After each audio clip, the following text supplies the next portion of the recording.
کہ رسول اللہ صلی اللہ علیہ وسلم جب رات میں تہجد کے لیے کھڑے ہوتے تو یہ دعا پڑھتے، جس کا ترجمہ یہ ہے: اے میرے اللہ، ہر طرح کی تعریف تیرے ہی لیے زیبا ہے۔ تو آسمان اور زمین اور ان میں رہنے والی تمام مخلوق کا سنبھالنے والا ہے، اور حمد تمام کی تمام بس تیرے ہی لیے مناسب ہے۔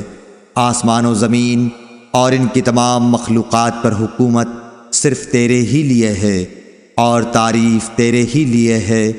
تو آسمان اور زمین کا نور ہے، اور تعریف تیرے ہی لیے زیبا ہے۔ تو سچا ہے، تیرا وعدہ سچا، تیری ملاقات سچی، تیرا فرمان سچا ہے۔ جنت سچ ہے، دوزخ سچ ہے، انبیاء سچے ہیں، محمد صلی اللہ علیہ وسلم سچے ہیں، اور قیامت کا ہونا سچ ہے۔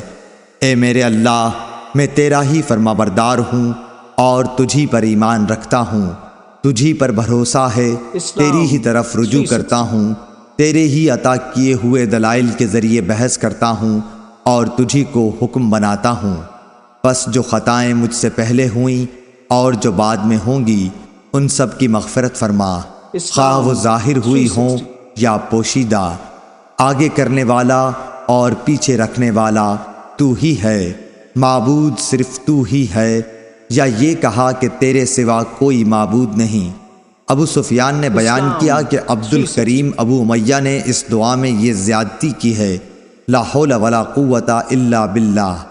سفیان نے بیان کیا کہ سلیمان بن مسلم نے طاؤس سے یہ حدیث سنی تھی، انہوں نے حضرت عبداللہ بن عباس رضی اللہ عنہ سے، اور انہوں نے نبی کریم صلی اللہ علیہ وسلم سے۔